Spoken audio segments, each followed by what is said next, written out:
ঘটনাটি ঘটেছিল মামুন চৌধুরীর নানা বাড়িতে তার এক কাজিনের সাথে, যার নাম ইরা। 2000 সালের ঘটনা। ইরা তখন এসএসসি পাশ করে কলেজে ভর্তি হবে, এরকম একটা বয়স, আর খুব চটপটে ছিল। আর আরও অনেক কাজিন ছিল মামুনের সেখানে, এবং তারা সবাই সমবয়সী।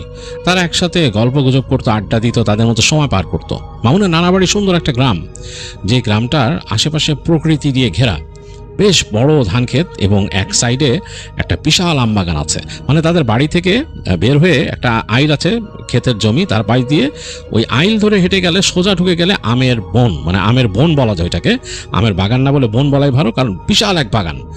আর এই বাগানের বিশাল অংশের মালিক হচ্ছে ইরার দাদা বা মামুনের নানা। তো আর তার পাশেও আরেকটা এরকম বাগান আছে, বিশাল বাগান, সেটাও বিশাল বাগান, সেটা হচ্ছে ইরার দাদার ভাইয়ের, মানে মামুনের নানার ভাইয়ের বাগান সেটা। তো দুটো বাগান পাশাপাশি, এবং দুটো বাগান মিলে এটাকে বন বলা যায়, মানে এত বড়। তো এই আম বাগান নিয়ে ইরাদের পরিবারে অনেক কথা প্রচলিত আছে, তারা অনেক ঘটনা শুনেছে তাদের সবার কাছে, এবং ইরার দাদার বাবা নাকি এখানে জিনবন্দি করে রাখছিলেন। তো ওই আম বাগানে কিন্তু ইরাদের পরিবারে মেয়েদের যাওয়া নিষেধ ছিল, বলতো যে ওখানে ঢোকাই যাবে না, মেয়েদের যাওয়া একবারে নিষেধ। আর ছেলেদেরকেও বলতো যে আম বাগানের বেশি গভীরে এরকম ভর দুপুরে বা সন্ধ্যায় যেতে না, বা রাতে চলাফেরা করতে না, ওখানে নিষেধ। আর ওইখানে নাকি আম পাহারা দেওয়ারও প্রয়োজন পড়তো না, কারণ ওই জায়গাটা নাকি এরকম, ওই যে বলতো যে অনেকে বলতো তারা যে জিন পাহারা দেয়, এরকম এরকম কথা প্রচলিত ছিল আর কি আম বাগান নিয়ে। তো যাই হোক, মামুন অনেকবার গেছে, এবং যে সেখানে ঘুরছে, কাজিনদের সাথে আম বাগানে গেছে, ভেতরেও গেছে। তো একবার এরকম এক বৈশাখের সময়, ঝড়ের সময়, তো তখন ওই যে বললাম যে ইরা তখন এসএসসি পাস করছে, কলেজে ভর্তি হবে, এবং খুব চটপটে সে কিন্তু কথা শুনতো না। তার অন্যান্য যে কাজিন ছিল, ছেলে মেয়ে, ওদের নিয়ে সে হাঁটাচলা করতো, দৌড়ায় সে আম বাগানেও চলে যেত, ওদিকে ঘুরতো। তো ইরা প্ল্যান করছিল তার কাজিনদের সাথে, বলছিল যে এইবার যখন ঝড় আসবে আমরা আম আনতে যাব। তো কাজিনরা অনেকে বলছে, আরে এটা যাওয়া নিষেধ, এটা জানোস না, সমস্যা হয়। তো ইরা বলে, আমি গেছি, তো আমি স্কুল থাকতে গেছি, আমি তখন ছোট ছিল, আমি গেছিলাম। সে বলছে যে তার কোন চাচার সাথে সে গেছে, যে ঘুরে আসছে আম বাগানে। তো তার কাজিনরা কয়েকজন কথা শুনে তারপর তার কথায় আর কি, তার প্ররোচনায় রাজি হয়, বলে ঠিক আছে, ঝড় আসলে আমরা যাব। তো এরকম একদিন সন্ধ্যায় বাতাস ছুটলো, বেশ বাতাস ছুটছে, মানে মোটামুটি দেখা যাচ্ছে তাদের যে টিনের চাল, এটা মানে পটপট করতেছে, মানে বাতাসে উড়ে যাবে এরকম অবস্থা। এর মধ্যে তারা বুঝলো যে এই তো ঝড়ে এখন আম পড়বে। তো ইরা এবং তার কাজিনরা কয়েকজন মিলে প্ল্যান করে বেরোলো। ইরা মাথার মধ্যে তার ওড়না পেঁচায় নিছে ভালো মতন, যাতে তাকে দেখতে না পারে বাসার কেউ, মানে বুঝতে না পারে। তারা চুপি তারা এরকম 5 জন কাজিন বের হয়ে গেল বাসার থেকে। এবং যখন তারা বেরিয়েছে, বাতাস প্রচণ্ড ছুটছে, দেখতেছে যে বাতাসে একেবারে গাছের পাতা টাতা নুয়ে যাচ্ছে, টিনের চালের উপর দিয়ে এরকম নড়তেছে, এরকম ফসলের মাঠ শুয়ে যাচ্ছে। এর মধ্যে তারা সাহস করে বের হলো, এবং সে আইল ধরে রওনা দিল। চারিদিক কিন্তু অন্ধকার হয়ে গেছে, মানে ঝড়ের যে একটা মানে তাণ্ডব আসতেছে এটা বোঝা যাচ্ছে। বাতাস ঠান্ডা হয়ে গেছে, মানে নাকের মধ্যে কেমন একটা মাটির গন্ধ লাগতেছে, এরকম বুঝতেছে। তারপরেও তারা যাচ্ছে, এবং ইরা নাকি খুব এনজয় করতেছিল ব্যাপারটা, খুবই এনজয় করতেছিল এই ওয়েদারটা। মানে সে নাকি মানে কাজিনদের মধ্যে চিৎকার করতেছিল যে মানে হেভি মজা লাগতেছে এরকম। তো যাই হোক, তার ছেলে কাজিনরাও তাড়াতাড়ি গেল, এবং সবাই মিলে ঢুকে গেল আম বাগানে। বাগান ঢোকার পরে তারা দেখতেছে ওইখানে মনে হচ্ছে যে একেবারে তুলকালাম কাণ্ড, মানে ডালপালাগুলো এরকম এরকম করতেছে, পুরা বাঁকা হয়ে যাচ্ছে এরকম। তো তারা ঢুকে গেল যেখানে, এবং অনেক জায়গায় দেখলো যে আম পড়ে গেছে, অনেকগুলো আম ছুটে ছুটে পড়ছে। তো সাথে সাথে আম কুড়ানো শুরু করলো তারা, এবং তার এক কাজিন এরকম বস্তা নিয়ে আসছিল, বস্তার মধ্যে সেই আমগুলো ঢুকায় রাখতেছে। এবং মোটামুটি তারা সবাই ব্যস্ত হয়ে গেছে আম কুড়ানোতে, মানে তাদের আর খেয়াল নাই, তারা নিজেদের হুঁশের মধ্যে নাই। যে যেভাবে বাচ্চা আম কুড়া এনে ওই যে নিজের যে জামার এখানে নিতেছে, আবার এনে ওই বস্তায় রাখতেছে এরকম। তো এর মধ্যে ঝড়টা বেড়ে গেল, বৃষ্টি পড়া শুরু হলো, তুমুল বর্ষণ শুরু হলো, এবং বর্ষণের সাথে বাতাস একই সাথে, মানে ভিজিবিলিটি অনেকটাই মানে নাই হয়ে গেছে, অন্ধকার হয়ে গেছে আমবাগানের ভিতরে। তো তার কাজিনের মধ্যে যে একটু সচেতন ছিল, তার নাম ছিল রনি। তো সে সবাইকে ডাকা শুরু করছে, এই অমক কই তমক কই। তো ইরাকে খুঁজতেছে, ইরা তাদের মধ্যে একটু বড়, এই কাজিনের ইমিডিয়েট ছোট সে। তো রনি খুঁজতেছে ইরা কই। তো দেখতেছে যে সবাইকে পাওয়া গেছে, 4 জন তারা আছে, ইরাকে পাচ্ছে না। তো রনি তখন মাথা খারাপ হয়ে গেছে, আরে তো বাসায় গেলে তো খবর আছে এরকম হলে। রনি তখন বলে, তাড়াতাড়ি দাঁড়া, আমি আসতেছি। সে দৌড় দিয়ে সামনের দিকে যায়, যে জায়গাটুকু খোলা, চিন্তা করে ইরাকে ওদিকে গেছে নাকি।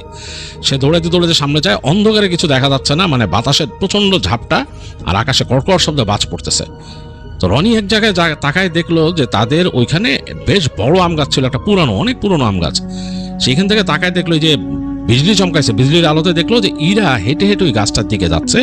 তার চলাটা কেমন জানি একটু মানে অন্যরকম, মানে দেখে মনে হচ্ছে না খুব স্বাভাবিকভাবে হেঁটে যাচ্ছে। মানে এত ঝড় বৃষ্টি বাজ পড়তেছে, এর মধ্যে তার কোনো ভ্রুক্ষেপ নাই, সে আস্তে আস্তে হেঁটে যাচ্ছে।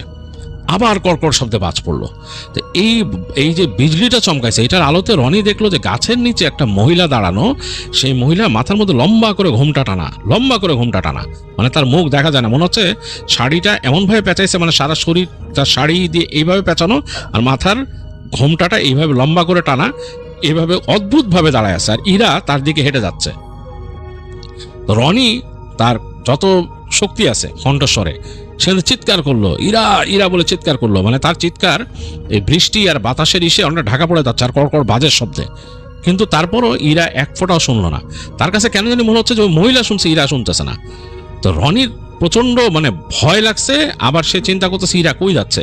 তো রনি যাওয়া শুরু করলো সামনে আস্তে আস্তে, মানে সে আবার খুব দ্রুত যাচ্ছে না, আস্তে আস্তে যাচ্ছে। তার ভয়ও কাজ করতেছে, দেখতে যাচ্ছে ইরা কই যায়। আরো অনেকখানিক যে সে ইরা বলে ডাক দিল, তখন দেখলো যে ইরা তার দিকে তাকালো, মাথা ঘুরায় তাকালো, তাকায় তাকে হাত দিয়ে এরকম বললো, মানে দূরে মানে চলে যেতে বলে যে এরকম হাত দিয়ে এরকম করে ইশারা করলো। সেই ইশারার মধ্যে এমন কিছু ছিল যে রনি প্রচন্ড ভয় পায়। সে প্রচন্ড ভয় পেলেও সে করে কি, ইরার দিকে দৌড় দেয়, ছেড়ে একটা দৌড় দেয়। তো ইরার দিকে দৌড় দিতেছে ইরাকে ধরার জন্য। এর মধ্যে কিন্তু অন্ধকার বেড়ে গেছে, তো এর মধ্যে কড়কড় শব্দে বাজ পড়তেছে, এবং দৌড়াইতে দৌড়াইতে সে দেখতেছে যে ওই যে মানে ঘোমটা দেওয়া মহিলাটা আরেকটু কাছে চলে আসছে, ইরা তার দিকে যাচ্ছে। তো রনি প্রায় 100 ফিটের মতো দৌড়ায় গেছে, মানে ইরার সাথে তার আরো দূরত্ব মনে করে আরো 200 ফিটের মতো। এরকম সময় হঠাৎ করে তার মনে হলো যে বাতাসের ঘূর্ণি একটা, মানে গাছের পাতা টাতা সহ একটা বাতাসের ঘূর্ণি এরকম ঘুরে আসতেছে, খুবই আশ্চর্যজনক, একটা টর্নেডোর মতো। তো রনি ভয় পেয়ে গেছে, এবং সেই ঘূর্ণির মাথা একদম উপরে উঠে গেছে, মানে একদম উপরে, মানে আকাশের দিকে উঠে গেছে টর্নেডোর মতো, জাস্ট লাইক টর্নেডো যেরকম আসে উপর থেকে নামে সেরকম। সেটা ঘুরতে ঘুরতে এসে ইরাকে নিয়ে গেল, ইরার উপরে চলে গেল, এবং ওই বাতাসের সাথে ইরা মিশে গেল। মানে রনির আত্মা উড়ে গেছে। এবং একটু পরে বাতাসটা এমনভাবে গেল রনির পাশ দিয়ে, রনি দৌড় দিয়ে বাতাসটার কাছাকাছি যাওয়ার চেষ্টা করলো একটা, কিন্তু সে পা পিছলায় পড়ে গেল কাদার মধ্যে। পড়ে সে চোখে অন্ধকার দেখতেছে, সে দেখলো ওই বাতাসের ঘূর্ণিটা ঘুরতে ঘুরতে ঘুরতে ঘুরতে চলে গেল, এবং ওই মহিলাটা ওইখানে নাই। সেই গাছের নিচে যে মহিলাটাকে দাঁড়ানো দেখছিল, সে ওই মহিলাকেও দেখলো না। তো রনির তো পুরা মানে কিছুই আর মানে মাথায় কাজ করতেছে না, তার আত্মা উড়ে গেছে। সে অন্ধকার, এর মধ্যে মাঝে মাঝে যে বাজ পড়তেছে সেটার আলোতে আলোকিত হচ্ছে আমবাগানটা। সে তাড়াতাড়ি উঠলো, ওইখানে উঠে দৌড় দিল, সে যে অন্যদেরকে রেখে আসছে, বাকি 3 জন ওইখানে আছে ওদিকে। সে দৌড়ে আসলো, দেখলো যে ওরা 3 জন কাঁচু মাচু হয়ে একটা গাছের নিচে দাঁড়ায় আছে। তাদেরকে দেখেও মনে হচ্ছে অনেক ভীত সন্ত্রস্ত। তো সে দৌড় দিয়ে এসে বললো যে এই ইরারে ঝড়ে নিয়ে গেছে। তো ইরারে ঝড়ে নিয়ে গেছে শুনে তো এদের মধ্যে যে ছোট ছিল সে কান্না শুরু করলো, আর বাকিরাও ভয়ে একেবারে পাংশ হয়ে গিয়ে বলা শুরু করলো যে রনি ভাই এখন কি হবে, এখন বাসায় কি করবে বলে কান্নাকাটি শুরু করছে সবাই। তো যাই হোক, এখন কিছু করার নাই, ওদের সবাই নিয়ে রনি বাসায় আসলো। এর মধ্যে বৃষ্টি হচ্ছে, তুমুল বৃষ্টি। তো বাসায় এসে ইরাদের বাসায়, মানে ইরাদের যে ঘরটা ওইটা দিয়ে দরজা নক করলো আগে। করার পরে ইরার আব্বা বেরোলো, বললো কি হয়েছে। তো রনি বললো যে কাকা, ইরারে তো ঝড়ে নিয়ে গেছে। এটা শোনার পর তো তার বাবা কিছুক্ষণ বুঝে নাই। তারপর যখন সে বললো যে এরকম বাতাসে এসে উড়াই নিয়ে গেছে, তিনি অবাক হয়েছেন। ফার্স্টে অবাক হয়ে তিনি তো চিৎকার করে উঠছেন, উঠে ফার্স্টেই রনিকে ধরছেন মারার জন্য। তো রনি বলতেছে যে আমার মেরেন না, আমি কি করবো, ইরাই নিয়ে গেছে সবাইরে।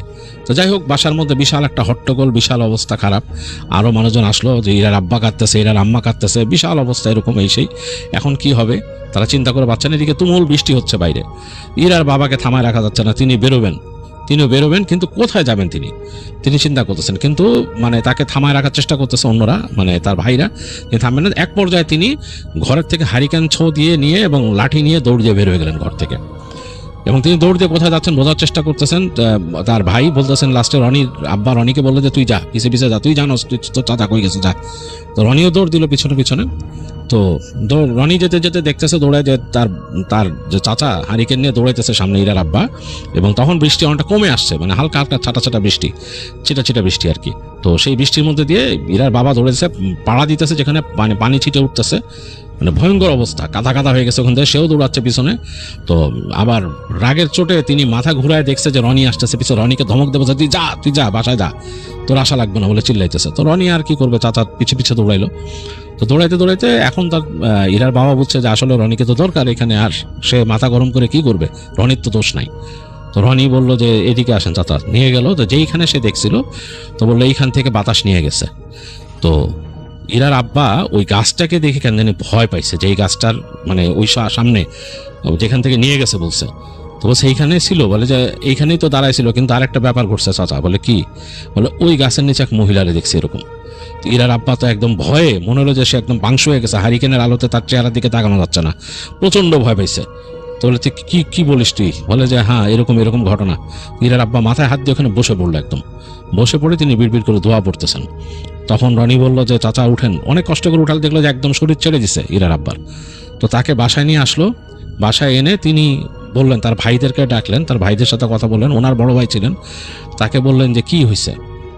এটা শুনে তো দেখা গেল যে মানে ইরার চাচারাও খুব চিন্তিত হয়ে গেল, তারা নিজেদের মধ্যে আলাপ করতেছে। তো রনি শুনতেছে যে তার মানে চাচারা বলতেছে যে মনে হয় ওরে জিনে নিয়ে গেছে, এখান থেকে এখন কি করবে। তারা আলোচনা করে, তাদের ওখানে একজন পীর সাহেব ছিলেন, তিনি অনেক বড় একজন মানে খুব কামেল মানুষ, তার কাছে যাওয়ার ডিসাইড করলেন তারা, যে তার কাছে যাবেন। তো রাতের বেলায় ইরার চাচারা ইরার বাবাকে সহ চলে গেলেন সেই পীর সাহেবের কাছে। তো পীর সাহেব ঘুমায় গেছিলেন রাতের বেলা, উনি আর্লি ঘুমায় জানতে, তিনি এই মানুষ এসে যেহেতু ওনাকে এরকম ডাকতেছেন, তারপর তিনি উঠছেন। ওঠার পর তিনি বললেন কি হয়েছে। তো ইরার বাবা কান্নাকাটি করে বলল যে আমার মেয়েকে তো এরকম এরকম সে নিয়ে গেছে, বাতাসে নিয়ে গেছে, তো ওইখানে নাকি আমার এই ভাইসটা দেখছে যে এরকম একটা দাঁড়ানো ছিল। তো তিনি বললেন যে আচ্ছা দেখি কি করা যায়, আপনারা বসেন। বসতে দিয়ে তিনি গেলেন, একটু পর তিনি উজু করে এসে তিনি ঘরে ভিতরে ঢুকে নফল নামাজ পড়লেন, পড়ে বসলেন যে আমি এখন একটু বসতেছি, একটু মোরাকাবা করবো, বসবো, আমি দেখি। তো ওনারা বসলেন। তো অনেকক্ষণ পর তিনি আসলেন, পীর সাহেব আসলেন, এসে বললেন যে আমি তো স্পষ্ট কিছু বলতে পারি না, তবে আমি যতটুকু বুঝতে পারছি ওকে একটা খারাপ জিন নিয়ে গেছে এখান থেকে, যেটাই আমবাগানের এখানেই থাকে, এবং এটা সম্ভবত ওই নদীর পাড়ের কোথাও তাকে নিয়ে গেছে। তো এটা খোঁজ নিতে হবে। তো নদীর, তখন সাথে সাথে ইরার আব্বা বলছে নদীর পাড়ে কোথায়, আমি যাব এখনই। বলে আপনি এখন কিভাবে যাবেন রাত্রেবেলা? বলে আমি যাব, আমার সাথে আমার ভাইরা যাবে, আর নাহলে আমি একাই যাব। তখন পীর সাহেব বলে যে আসলে কোনো লোকেশন সম্বন্ধে শিওর না হয়ে এভাবে যাওয়া ঠিক না, আচ্ছা আপনারা আমাকে একটু সময় দেন, ফজর পর্যন্ত সময় দেন। ইরার বাবা খুব বলে যে আমি এতক্ষণ অপেক্ষা করবো, কান্নাকাটি করতেছে। তো তখন পীর সাহেব বললেন আচ্ছা আমি আবার একটু বসি। তো তিনি আবার একটু বসলেন, নিজের মতো বসে মোরাকাবা করলেন। অনেকক্ষণ পর বললেন যে নদীর পাড়ে ওইখানে ওই যে বট গাছ আছে, ওই বট গাছের কাছে যে একটু খোঁজ নিতে পারেন, ওখানে দেখেন আমি যতটুকু মানে পাচ্ছি ওইখানেই আছে সে কোথাও। তো সাথে সাথে ইরার বাবা বললো যে ঠিক আছে হুজুর, আমরা আসতেছি, আপনি আইসেন, পর একটু ঝাড়ে দেন, আমি যদি মেয়েকে পাই দোয়া করেন আমার জন্য। বলেই তিনি ওখান থেকে উঠে বের হয়ে আসছেন। তো সাথে সাথে তার ছোট ভাইরা বের হয়ে আসছে, দুইজন তার সাথে এসে বলতেছে যে ভাইজান আপনি এখন যাবেন এই রাত্রেবেলা? কিভাবে? এই নদীর পাড়ের কথা যে বলছে পীর সাহেব, এটা তো অনেক দূরে, আপনার ওই রাস্তা দিয়ে ঘুরে তারপর নদীর পাড়তে যাইতে হবে, পাড়তে যাইতে হবে, নাহলে তো সম্ভব না। কেমনে? তো তিনি বলছেন যে আমি যাবো, এখন তোরা গেলে যাবি, নাহলে না, আমি একাই যাবো তাহলে। তো যাই হোক, তাকে তার একা যেতে দিবে না, তার দুই ভাইও তার সাথে রওনা দিল, সাথে তাদের ওই কাজিন, ইরার কাজিন রনিকেও নিল, এবং তারা সবাই হাতে লাঠি সোটা নিয়ে রওনা দিছে। ইরার বাবা যেভাবে ছিলেন সেভাবে রওনা দিছেন, এবং এই রাস্তা দিয়ে তারা হেঁটে হেঁটে যাচ্ছেন, অনেক দূরের রাস্তা, কিন্তু হেঁটে হেঁটে যাচ্ছেন। ইরার বাবা ক্রমাগত কাঁদতেছেন, আর রনি সান্ত্বনা দিচ্ছে চাচাকে, বলতেছে চাচা কাঁদেন না।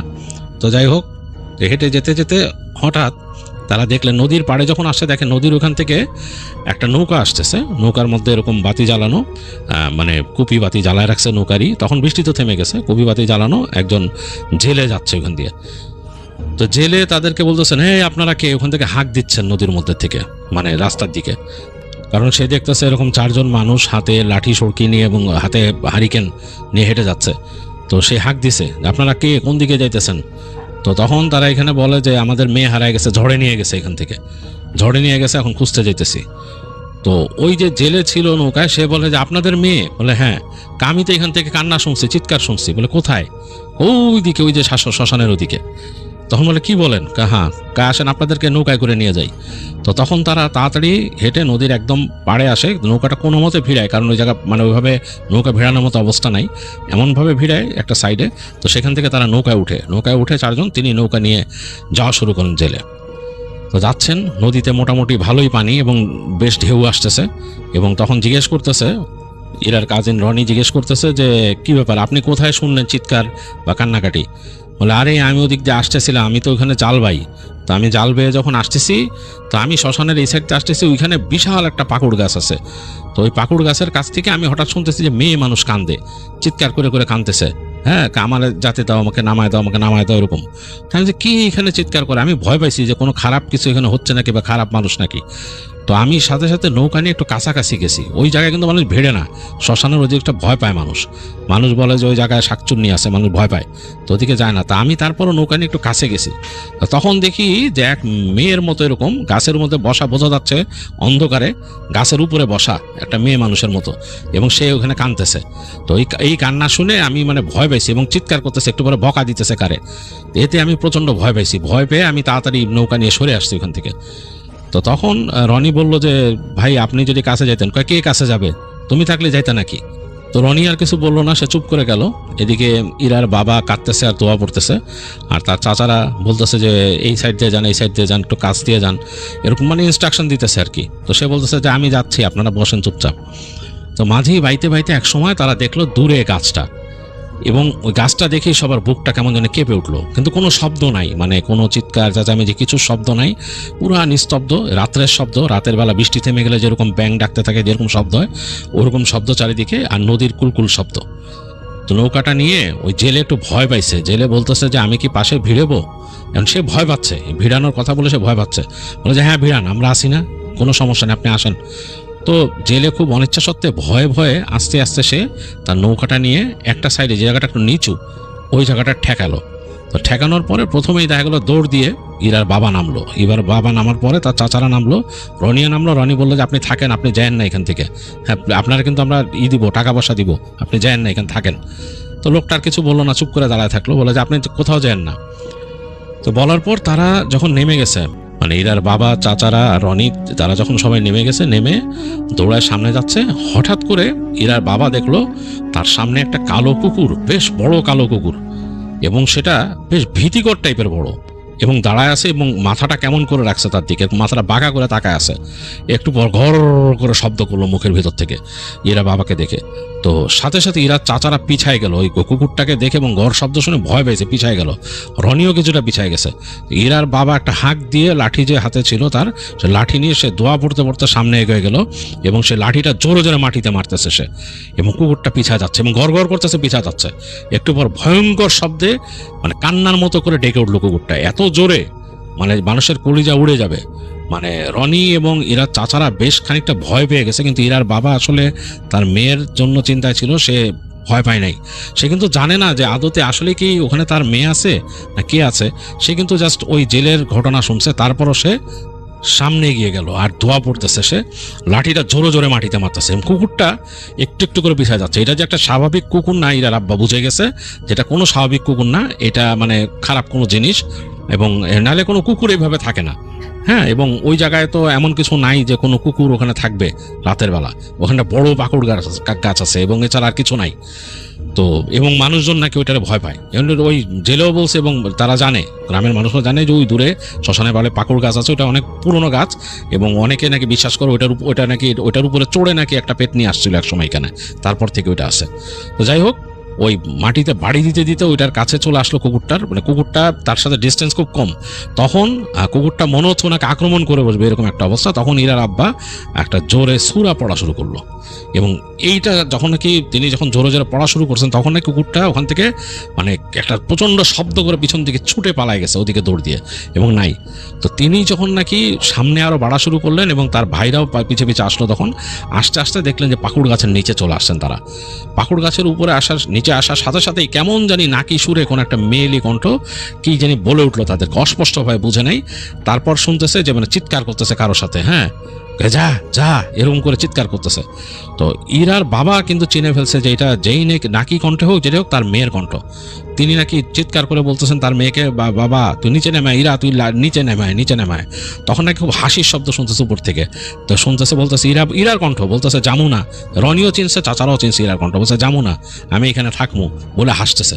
তো ইরার বাবা তখন আবার যেই সূরা পড়ছিলেন কুকুরকে দেখে ওটা পড়া শুরু করলেন, এবং ওটা পড়ার সাথে সাথে নাকি ইরা ধাপাস করে নিচে পড়ছে। তিনি তাড়াতাড়ি যে ধরতে গেছেন, তিনি নিজেও পড়ে গেছেন মেয়েকে নিয়ে।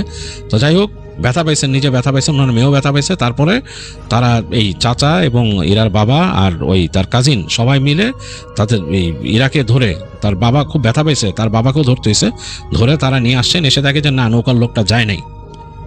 তো সেই নৌকার জেলে বলতেছে যে আমি খুব ভয় পাইছিলাম, এই কুকুরের ডাক শুনে আমি খুবই ভয় পাইছিলাম, আমার মনে হয়েছিল যে নৌকা সরায় নেই।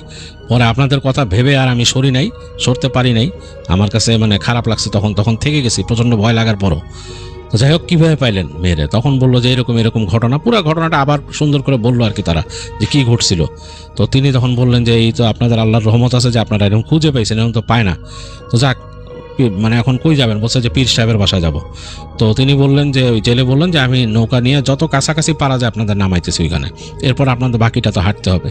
তো তারা রাজি হলো। যাই হোক, ইরা কিন্তু বেহুশ, তার কোনো হুঁশ নাই, সে মানে একদম ঘুমায় আছে এরকম। তো যাই হোক, নৌকা নিয়ে তারা নিয়ে গেল সেই জেলে, তাদেরকে নিয়ে গেল যত কাছাকাছি পারা যায় পীর সাহেবের বাসার লোকেশনের কাছে। তো ওখানে নামাইলো। তো ইরার চাচারা বললো যে আপনি একটু কষ্ট করে কালকে আসেন ভাই, আপনাকে আমরা এটার জন্য আপনারা পুরস্কৃত করবো, আপনি যে আমাদেরকে সাহায্য করছেন। লোকটা নাকি বলতেছে না না, লাগবে না, অসুবিধা নেই, আপনাদের সাহায্য করছে, তো কী হয়েছে? বলে আমি এমনি খবর নিতে আসবো কালকে, কী ব্যাপার, আপনাদের সব কিছু ঠিক হয়েছে নাকি? বলে আচ্ছা। যাই হোক, লোকটাকে তারা বিদায় দিয়ে ইরাকে নিয়ে, তারা এই টোটাল 4 জন ছিল, অনুমতে ধরে নিয়ে যে সে পীর সাহেবের বাসায় নিয়ে গেল প্রথম। তো নেওয়ার পর পীর সাহেব জেগেই ছিলেন। তিনি বললেন যে একটু পরেই ফজর হবে, ফজরের পরে আমি রুকাইয়া শুরু করব। তো যাই হোক, এর মধ্যে তারপর ফজরের হলো, পীর সাহেব তাদেরকে নিয়ে নামাজ পড়ালেন, ইরাকে শোয়া রাখছিল ওনার বাসায়, যে ওনার স্ত্রীর যে বিছানা আছে ওখানে। তো তারপরে ফজরের পরে তিনি গেলেন করতে, রুকাইয়া করতে। তো তিনি বললেন যে আমি রুকাইয়া করব, ঠিক আছে, আমি দোয়া দুরুদ পড়তেছি, কিন্তু ইরার বাবাকে বললেন যে আপনি নিজে এখান থেকে এই অংশগুলো পড়বেন। তাকে কিতাব ধরাই দিল, বলল আপনি পড়বেন, আর বাকি তো আমি রুকাইয়া করতেছি। শুরু হইল রুকাইয়া। তো ইরার আব্বা পড়া শুরু করলেন। বেশ খানিকক্ষণ পর ইরা নড়ে চড়ে উঠলো এবং বেশ ভয়ঙ্করভাবে মোচড়ানো শুরু করলো, আর উল্টাপাল্টা কথা বলা শুরু করলো, মানে তাকে পজেস করছে আর কি। তো পীর সাহেব তখন তার সেই অনুযায়ী, তার রুকাইয়ার নিয়ম অনুযায়ী কথা বলতে বলতে বললো যে কী ব্যাপার, কেন নিছিস? বলে যে ওখানে আসছিল কেন। তখন ইরার এই দাদার বাবার কথা বললো যে তিনি আমাদেরকে এখানে বন্দি করছিলেন, এখানে আসতে দিতে চাইতো না, তাদের সাথে আমার শর্তে ছিল যে যদি আমাদেরকে এরকম বন্দি করেন, আমাদের যারা আরও পরিবার আছে তারা আপনাদের পরিবারে ক্ষতি করবে, আপনার পরিবারে মেয়েদেরকে নিয়ে যাবে। তো আমি পাইছি একজনটা, এই যে এখন নিয়ে যাব। তো তখন বললো যে না, পীর সাহেব বললো যে এটা হবে না, এই সেই। তারপর ওনার মতো তিনি দোয়া পড়ে তাদের মতো বিভিন্ন ক্লসে ওকে ওখান থেকে শাস্তি দিলেন, যে সরাইলেন। তো পরে বুঝলেন যে ওই জিনিসটা, ওই খারাপ জিনিসটা নাকি, বললো যে ওই যে গাছ, পাকুড় গাছ, ওখানে তারা নাকি অনেকে থাকে, তাদের অনেকের আবাসস্থল নাকি ওই পাকুড় গাছটা, ওখানে থাকেন এবং ওখানেই তারা চলাফেরা করেন, এবং এই আম বাগানেও তারা ঘোরেন বিভিন্ন সময়। বলে যখন ঝড় বাদলা হয় তখন নাকি তারা এই বাতাসের সাথে ওইখানে আসে, এসে ঘুরে বেড়ায়, এবং তারা নাকি কোনো মানুষকে পাইলেও পজেস করে। এগুলো হচ্ছে তাদের কাজ। তারপর ওখানে যারা মাছ ধরতে আসে তাদেরকেও তারা এরকম ধরে, বিভিন্ন রকম সমস্যা করতে। পীর সাহেব তখন বলেন যে তোদের তো এখান থেকে সরাই দিব আমি। তো যাই হোক, পীর সাহেবের সাথে অনেক কথাবার্তা হয়। তো শেষ পর্যন্ত রাজি হয়, ইরাকে ছেড়ে যেতে রাজি হয়। তো সে কিছু জিনিস চায়। তো ইরার বাবা বলে যে আচ্ছা আমি দিয়ে দিব ওগুলা। পীর সাহেব দিতে রাজি না, তিনি বলেন যে না, কোনো কিছু দিব না, কিসের আবার এসব, এদের সাথে আবার কিসের বাণিজ্য, তোরে আমি কালাম পড়ে বলছি চলে যাবি। তো তিনি তারপরে করেন অনেক, সে ইরার বাবাকে নিষেধ করেন যে না, আপনি কিছু দিবেন না, এগুলো এদেরকে কিসের দেওয়া দিই, আবার সে অন্যায় করছে, সে কেন ধরছে। যাই হোক, তাদের মধ্যে অনেক কথা হয়। তো এখানে নাকি মূল ব্যাপারটা ছিল ওই যে ইরার দাদার বাবা যে ওইখানে বন্দি করছিল, ওই জায়গাটা বন্ধ করে দিয়েছিল বা কাকে বন্দি করে রাখছিল তাদের, সেখান থেকেই নাকি কনফ্লিক্ট শুরু তাদের সাথে। তো এরপরে পীর সাহেব শেষমেশ সাকসেসফুলি তাদেরকে ওখান থেকে সরাই দেন ওখান থেকে। তো ইরার বাবার সাথে নাকি ওইটা বলে গেছিল যে যতদিন পর্যন্ত আমাকে এই জিনিস না দিবি, ততদিন পর্যন্ত তোদের পরিবারে এরকম মেয়ে মানুষ পেলে আমি ক্ষতি করব। তো ইরার বাবা নাকি পরবর্তীতে ঠিক করছিল যে এরকম সে একটা দিয়ে দিবে, একটা এরকম সিন্নি করে দিবে ওদের জন্য, যাতে ওরা আর বদান না করে এখানে এসে। তো পরে কী হয়েছিল সেটা আর জানা যায় নাই, বা সেই জিনিসটা আর আমাদের কাছে শেয়ার করা নেই মামুন। তো এই হচ্ছে ইরার ঘটনা ছিল। ইরাকে পজেস যে করছিল সেই ঘটনা। তো যেটা হয়, ইরা নাকি সুস্থ হওয়ার পরেও মানে বিভিন্ন সময় দেখা যেত হাসাহাসি করতো রাতের বেলা, একা একা কার সাথে কথা বলতো এটা কেউ জানে না। তো তার বাবা জিজ্ঞেস করছে অনেক সময় যে তোর মধ্যে কি এগুলো কিছু আছে নাকি, তুই কিছু দেখিস নাকি? ইরা না করছে, বলছে না এরকম কিছু না। কিন্তু সে একটু খানিকটা অন্যরকম হয়ে গেছিল এরপর থেকে, হঠাৎ গম্ভীর হয়ে যেত, কথা বলতো না কারোর সাথে। তো যাই হোক, পরবর্তীতে তারও অনেক বছর পরে ইরা তার যখন ইউনিভার্সিটি লাইফ পার করে, সে অন্য শহরে যে পড়াশোনা করে, সেখান থেকে সেটা শেষ হওয়ার পর তার বিয়ে হয় এবং সে পরবর্তীতে অস্ট্রেলিয়ায় চলে যায়। তো এই ছিল মামুনের কাজিনের ঘটনা ইরার। আর মামুন বলছে যে তার যে নানা বাড়ি সেটা এখনও বেশ ভয়ের। সেই আম বাগানে গেলে এখনও ভয় লাগে। আম বাগান এখনও বেশ অন্যরকম, মানে বিশাল আম বাগান, এখনও অনেক গাছ সরাই ফেলছে সেখান থেকে, তারপরও নাকি এখনও গেলে ভয় লাগে। মামুন নিজেও বেশ ডিপে ওখানে যায় না এখন, আর গেলে আর কি একটু হাঁটাচলা করে ওখান থেকে চলে আসে। আর সে যেহেতু তার এই কাজিনের ঘটনা জানে, ইরার ঘটনা, ঝড় বৃষ্টির সময় ভুলেও সে সেখানে যায় না।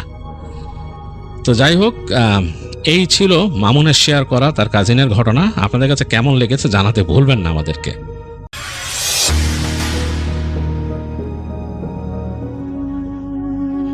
আসসালামু আলাইকুম রাসেল ভাই, কেমন আছেন?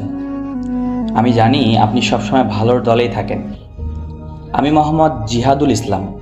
আমি নোয়াখালী জেলার হাতিয়া উপজেলার 1 নং হরিণী ইউনিয়ন থেকে বলছি। ভূত.com-এ পাঠানো এটা আমার প্রথম ঘটনা।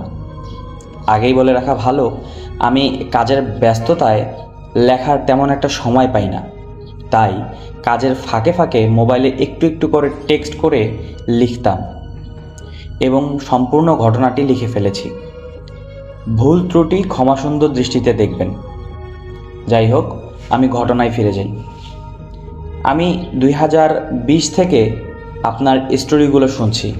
তো আজ আমি আমার বড় ভাইয়ের কাছে শোনা একটা ঘটনা শেয়ার করলাম। বলে রাখা ভালো, আমার ভাই একজন ওমান প্রবাসী।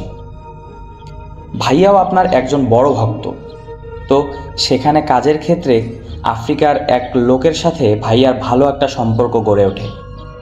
তার নাম মোহাম্মদ ইয়াকুব। তো একদিন ভাইয়া যখন বাসায় বসে কানে হেডফোন দিয়ে আপনার ঘটনাগুলো শুনছিল, তখন ইয়াকুব ভাই বলে উঠলেন তার কাছেও নাকি এরকম একটা সত্য ঘটনা আছে, যেটা উনি ওনার বাবার কাছ থেকে শুনেছেন। তখনই ভাইয়া বললেন, কি সেই ঘটনা? তখন ইয়াকুব ভাই একটা দৃঢ় শ্বাস নিয়ে বলতে লাগলেন। বলছেন ইয়াকুব ভাই, ঘটনাটা ঘটে 1960 সালের থেকে 1965 সালের দিকে। যখন আমার বাবার বয়স ছিল 20 কিংবা 22 হবে। সাহারার দক্ষিণ আফ্রিকার গভীরে এক ঘন জঙ্গলের ভেতরে ছোট একটা গ্রাম। গ্রামের নামটি ছিল নজানলি। চারপাশে উঁচু মেহগনি গাছ, বিষাক্ত সাপ আর কুমির ভরা নদী। দিনের বেলায় গ্রামটা সাধারণ মনে হলেও রাতে নেমে আসতো বাতাস ভারী হয়ে। গ্রামের বৃদ্ধরা বলতো, এই মাটি পবিত্র নয়, এখানে অভিশাপ আছে, রক্ত আছে, আর আছে আগুন। শোনা যায় শত শত বছর আগে এখানে বন্দি করা হয়েছিল একদল ভয়ঙ্কর জিন, যা সংখ্যায় ঠিক 1180টির মতো। তাদের বলা হতো আল আমসার, অশুভ, নৃশংস আর অদম্য। এরা মানুষকে ভয় পায় না, রক্ত আর আত্মা খেয়ে বেঁচে থাকে। তো একদিন বর্ষার এক ঝড়ের রাতে গ্রামের এক কিশোর কালেমু নদীর ধারে মাছ ধরতে গিয়েছিল। জলে ছিপ ফেলতে ফেলতেই তার পায়ের নিচে মাটি কেঁপে উঠল। হঠাৎ সে দেখল মাটির ভেতরে একটা কালো লোহার সিন্দুক। সিন্দুকটা বড়ই অদ্ভুত, গায়ে অচেনা আরবি হরফ খোদাই করা। কৌতূহলী কালেমু সিন্দুকটা টেনে তুলল। মুহূর্তেই চারপাশের বাতাস যেন ঠান্ডা হয়ে গেল। ওই দূরের শেয়াল হাউমাউ করে উঠল আর পাখিরা হঠাৎ নীরব হয়ে গেল। সেই রাত থেকেই গ্রামে শুরু হলো অদ্ভুত সব ঘটনা। শিশুদের ঘরে অচেনা ছায়া নাচতে দেখা যায়, রান্নার হাঁড়িতে রক্ত জমে থাকে, গরু ছাগল মরে পড়ে থাকে আঙ্গিনায়, তাদের শরীরে এক ফোঁটাও রক্ত থাকে না। রাতের অন্ধকারে নদীর ধারে শোনা যায় নারীদের করুণ আর্তনাদ। তখন গ্রামের বৃদ্ধরা বুঝে গেল রক্তের সেই সিন্দুক খুলে গেছে আর বন্দি জিনগুলো মুক্ত হয়ে গেছে। গ্রামের শান্ত জীবন দ্রুত ভেঙে পড়তে লাগলো। এইভাবে প্রতিদিন জিনদের নৃশংসতা বাড়তে লাগলো। নারীদের উপর হামলা, রাতের আধারে জিনেরা গ্রাম থেকে নারীদের টেনে নিয়ে যেত গভীর জঙ্গলের ভেতরে। পরদিন ভোরে তাদের পোশাক পাওয়া যেত নদীর ধারে, কিন্তু শরীরের কোনো অস্তিত্বই থাকতো না। গ্রামের শিশুদের দিয়ে ভয়ঙ্কর এক খেলা খেলাতো তারা। একদিন গ্রামের এক মা দেখল তার ছেলে আগুন নিয়ে খেলছে, কিন্তু ছেলেটির চোখে কোনো সজাগ চাহনি নেই। মুহূর্তেই সে ছাই হয়ে গেল। এর মধ্যে আরও একটি ঘটনা অন্যতম। কিছু সুস্থ মানুষ হঠাৎ করেই পাগল হয়ে যেতে থাকলো। তারা তাদের পরিবারকে হত্যা করত আর চিৎকার করত, ওরা ওরা আমার শরীরে ঢুকেছে, ওরা আমাকে ছাড়ছে না। পুরো গ্রাম ধীরে ধীরে এক নরকুণ্ডে পরিণত হলো।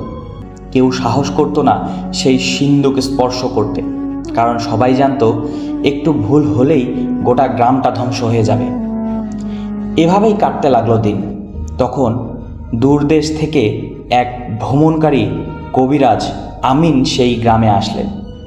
তিনি অত্যন্ত লম্বা এবং গঠন শুকনো, সাদা দাড়িওয়ালা একজন বৃদ্ধ। তার গলায় ঝুলছে এক পান্নার তাবিজ। মানুষ যাকে সোলেমানি রত্ন বলে চিনত।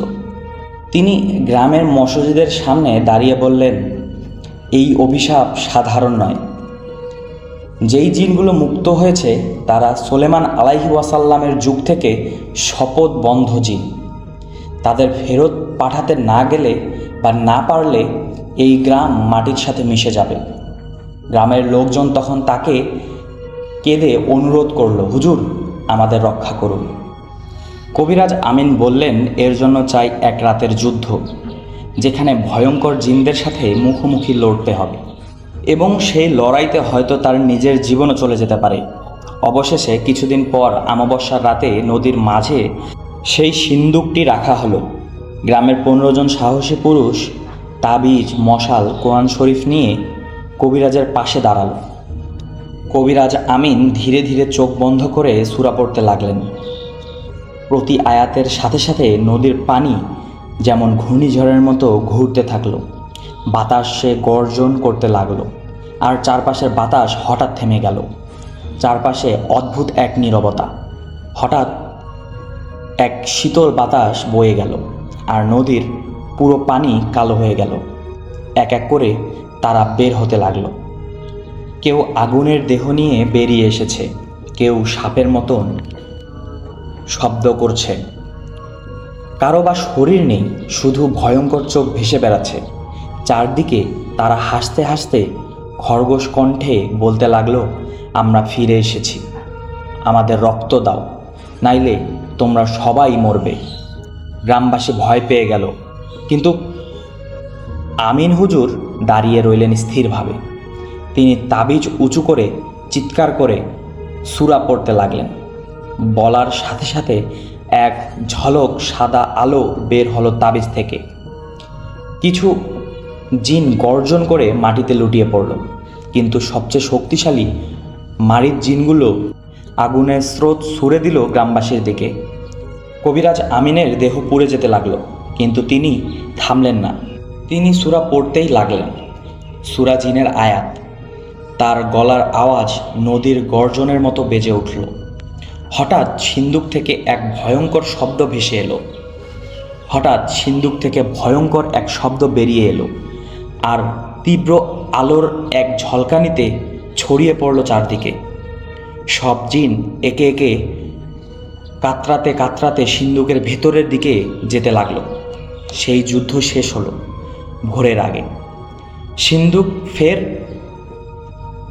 সিলগালা করা হলো, কিন্তু কবিরাজ আমিনুরের শরীর আর কোথাও নেই। শুধু নদীর ধারে তার সোলেমানির তাবিজ পড়ে আছে রক্তে ভেজা হয়ে।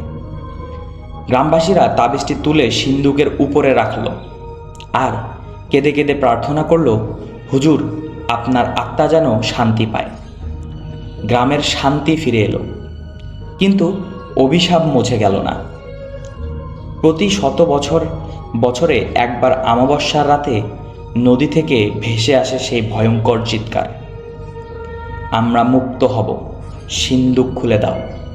গ্রামের লোকেরা সিন্দুকের কাছে আর যায় না, কেউ সাহস করে না। তারা বিশ্বাস করে কবিরাজ আমিনুর আত্মা আজও সিন্দুক পাহারা দিচ্ছে। এই 1180টি জিন আর কখনোই মুক্তি পায়নি। তো এই ছিল ঘটনা রাসেল ভাই। যদি এই ঘটনাটি আপনার ভালো লেগে থাকে তাহলে অবশ্যই আপনি শেয়ার করবেন।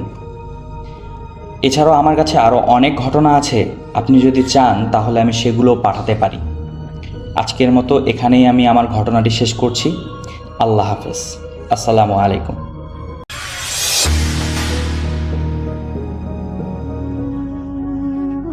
আসসালামু আলাইকুম ভাইয়া, কেমন আছেন?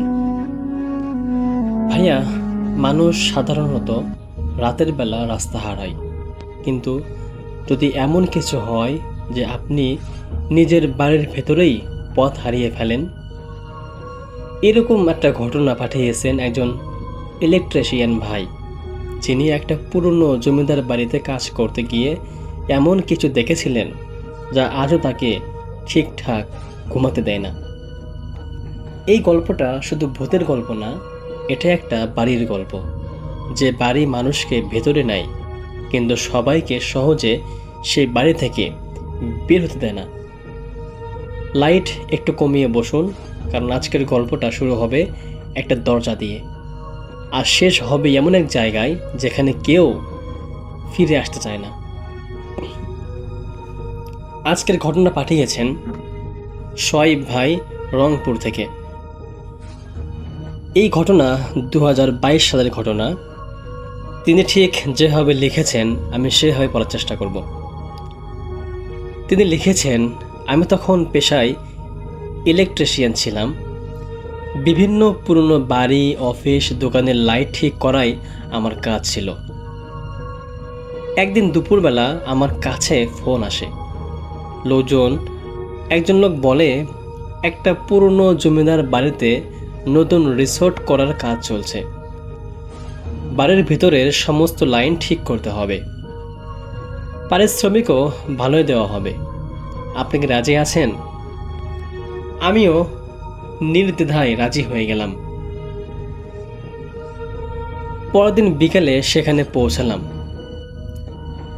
পৌঁছানোর পরে যখন আমি প্রথমবার দেখলাম বাড়িটা, একটু অদ্ভুত মনে হলো। বিশাল এলাকা, চারপাশে সব বড় বড় গাছ, পুরনো লাল ইটের দেয়াল, অনেক জায়গায় ভাঙ্গাও আছে। দূর থেকে সেই বাড়িকে দেখে মনে হচ্ছে যেন বহু বছর ধরে কেউ এখানে বসবাস করে না। কিন্তু আশ্চর্যের বিষয় হলো ভেতরে কাজ চলছে। 2-3 জন শ্রমিক, একজন কেয়ারটেকার, আর সেই লোক যে আমাকে গতকালকে ফোন করেছিল। লোকটার নাম ছিল নাসির সাহেব। তো নাসির সাহেব আমাকে নিয়ে ভিতরে ঢুকলো এবং হাঁটতে হাঁটতে বলল, আপনাকে একটা কথা আগেই বলে রাখি ভাই। আমি হেসে বললাম, হ্যাঁ বলেন, সমস্যা নেই। সে একটু থেমে বলল যে পশ্চিম পাশের করিডরে যাবেন না। আমি অবাক হলাম, কেন? সে উত্তর দিল, না, শুধু বলল যে ওই পাশে কাজ বন্ধ। আমি বেশি কিছু ভাবলাম না, কাজ শুরু করলাম। বাড়ির ভেতরটা অদ্ভুত সুন্দর ছিল, উঁচু ছাদ, বড় বড় জানালা এবং দেয়ালে ছিল পুরনো কিছু ছবি। কিন্তু পুরো জায়গায় একটা স্যাঁতস্যাঁতে গন্ধ ছিল, যেন পুরনো কাপড় আর মাটির গন্ধ মিশে আছে। তো বিকেলের দিকে হঠাৎ করেই বৃষ্টি শুরু হয়, আকাশও কালো হয়ে ওঠে। কাজ করতে করতে প্রায় সন্ধ্যা হয়ে যায়। নাসির এসে বলে, আজ আর বের হওয়া যাবে না, রাস্তাও খারাপ, আজকে রাতটা আপনি এখানেই থেকে যান। আমি প্রথমে রাজি হইনি, কিন্তু বাইরে এত বৃষ্টি যে ফিরতে কষ্ট হতো, তাই আমি তার কথা মতো এই বাড়িতেই থেকে গেলাম। রাত 9টার দিকে সবাই খাওয়া শেষ করলাম।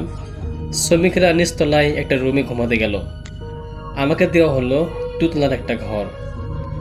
ঘরটা মোটামুটি ঠিকঠাকই ছিল, শুধু একটা ব্যাপারে খেয়াল করলাম যে ঘরের সামনে লম্বা একটা করিডোর ছিল, আর করিডোরের শেষ মাথায় একটা বড় দরজা। যদিও সেখানে তালা দেওয়া আছে, পুরনো কালো দরজা। ঘুমানোর আগে কেয়ারটেকার এসে বলল, রাতে যদি শব্দ শোনেন তো দরজা খুলবেন না। আমি হাসলাম এবং বললাম, নাসির ভাই, আপনি আমাকে এত সতর্ক করছেন কেন? লোকটা আমার চোখের দিকে তাকালো, তারপর খুব আস্তে করেই বলল যে, ভাই, আসলে সমস্ত দরজা সব মানুষের জন্য নয়। রাত তখন প্রায় 1টা বেজে গেছে। হঠাৎ আমার ঘুম ভেঙে গেল, কারণ করিডোর দিয়ে কেউ যেন হাঁটছে ধাপ ধাপ করে।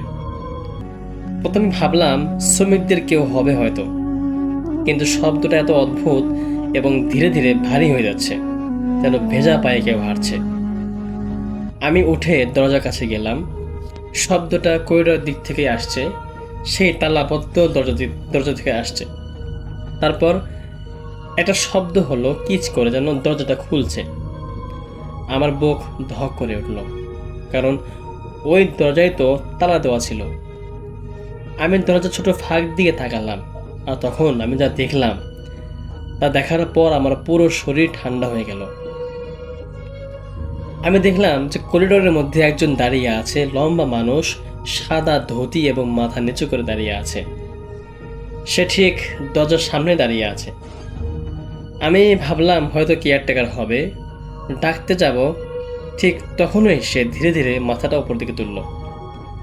তাকে দেখার পর আমার গলা রীতিমতো শুকিয়ে গেল, কারণ তার মুখে কোনো চোখ নেই, শুধু কালো গর্ত ছিল। আমি দ্রুত দরজা বন্ধ করে দিলাম। হৃৎপিণ্ড এত জোরে ধুকপুক করছিল যে মনে হচ্ছিল বাহির থেকেও শোনা যাবে। কিছুক্ষণ পর দরজায় টোকা, টক টক করে। আমি চুপ। আবার টোকা দিল। তারপর একটা গলা আসলো যে, লাইন ঠিক করতে এসেছো? আমার বুক তো ভয়ে কেঁপে উঠল, কেননা গলাটা ছিল মানুষের মতো না, আবার নাও। আমি কোনো উত্তর দিলাম না, কিন্তু কয়েক সেকেন্ড পর যা শুনলাম তা আমি এখনো ভুলতে পারিনি। কথাটা এবার বলল, দরজা খোলো, আমি এই বাড়ির মালিক। তারপর নিস্তব্ধতা অনেকক্ষণ থেকে। আমি ভাবলাম হয়তো সব শেষ হয়ে গেছে। ঠিক তখন ঘরের ভেতর থেকে আরেকটা শব্দ হলো, খুটখুট করে, আলমারির ভেতরে। আমি ভয়ে জমে গেলাম, কারণ আলমারি তো আমি নিজেই বন্ধ করেছিলাম।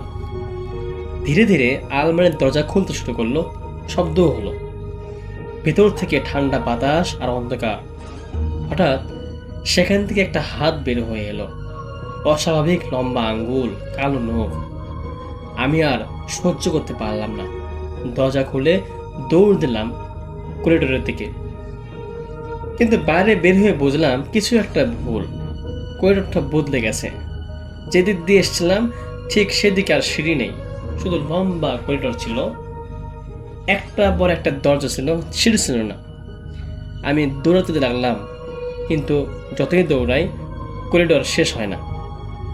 হঠাৎ একটা দরজা আধা খোলা দেখি, ভেতর থেকে আলো আসে। আমি নির্দ্বিধায় সেখানে ঢুকে পড়লাম। রুমে ঢুকেই থেমে গেলাম, কারণ এটা একটা পুরনো সময়ের ঘর। মোমবাতি জ্বলছে, পুরনো আসবাব, আর মাঝখানে কয়েকজন মানুষ দাঁড়িয়ে আছে। তারা সবাই আমাকে দেখছিল, কিন্তু কেউ কথা বলছে না। একজন বৃদ্ধ সামনে গিয়ে এলো, জমিদারের পোশাক পরে। সে বলল, নতুন লোক এসছো? আমি কাপা গলায় বললাম, আমি এখান থেকে বের হতে চাই। বৃদ্ধা হাসলো, এবং সে ছিল অদ্ভুত হাসি। তিনি বলল, এখান থেকে তো সবাই বের হতে চায়। তারপর আমি দেখলাম ঘরের এক কোণায় দাঁড়িয়ে আছে সেই চোখহীন মানুষটা। সে ধীরে বলল, আজকের রাতের কাজ শুরু হোক। হঠাৎ করেই পুরো ঘর অন্ধকার হয়ে গেল। চারপাশে মানুষের ফিসফিস, থাকো থাকো এমন শব্দ। আমি প্রাণপণে কালেমা পড়তে লাগলাম। দৌড়ে বেরিয়ে এলাম। এরপর কি হয়েছিল আমি ঠিক পুরোটা মনে করতে পারছি না। সকালে জ্ঞান ফিরল বাড়ির বাইরে, কাদায় পড়েছিলাম। শ্রমিকরাও আমাকে ঘিরে দাঁড়িয়ে আছে। আমি কাঁপতে কাঁপতে সব খুলে বললাম, কিন্তু তখন কেয়ারটেকার যা বলল সেটা শুনে আমাদের সবার রক্ত হিম হয়ে গেল। সে বলল, পশ্চিম করিডোরটা বহু বছর আগে ভেঙে গেছে, ওখানে এখন কোনো দরজাই নেই। আমি থেমে গেলাম, কারণ আমি তো সেখান থেকে বের হয়ে আসছি। সবচেয়ে ভয়ঙ্কর ব্যাপার হলো, আমার ফোনে একটা ছবিও পাওয়া যায়। রাত তখন 1:38 তোলা। ছবিতে আমি দাঁড়িয়ে আছি ঠিক সেই করিডোরের সামনে।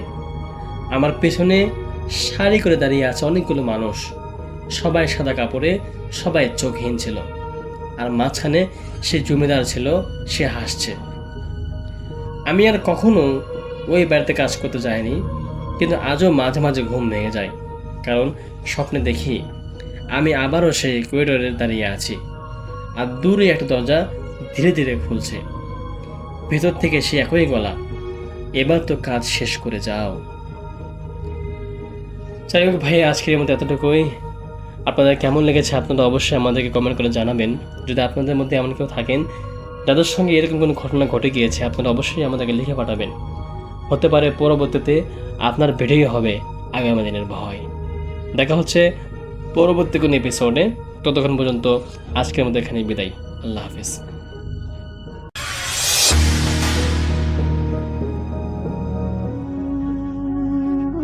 আসসালামু আলাইকুম রাসেল ভাই, আশা করি আপনি ভালো আছেন।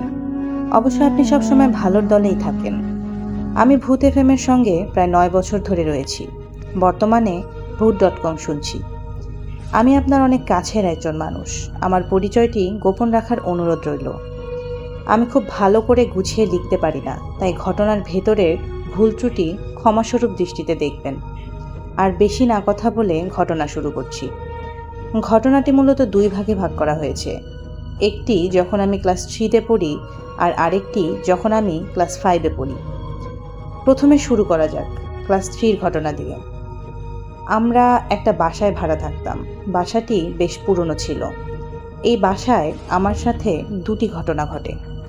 একদিন আম্মু আমাকে একা রেখে একটা কাজে বাইরে যায়। বাসায় বাবা না থাকায় আমি সম্পূর্ণ বাসায় একা ছিলাম।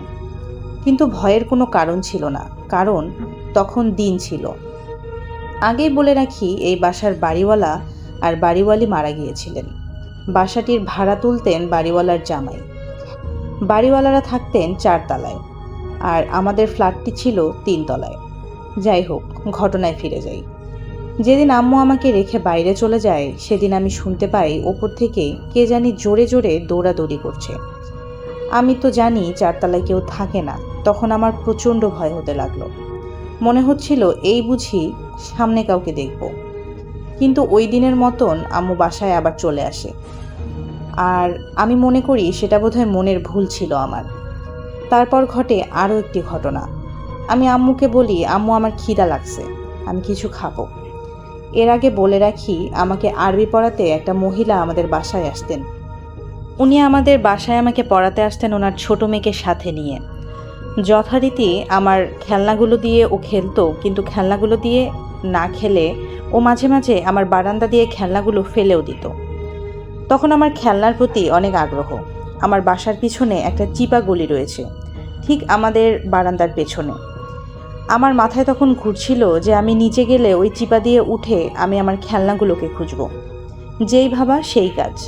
আমি কিছু টাকা নিয়ে বের হয়ে যাই বাসা থেকে, এবং সেই চিপার ফাটাতে একটা দেয়াল ছিল, তাই আমি খুব সহজেই সেখানে ঢুকতে পারছিলাম না।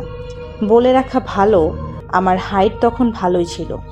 খেলনা তুলছিলাম, আর তুলতে তুলতে কিছুটা সামনে যেতেই লক্ষ্য করি কে জানি আমার দিকে তাকিয়ে দাঁড়িয়ে আছে। অদ্ভুত সেই বস্তুটির সারা শরীর ছিল গোলাপি রঙের।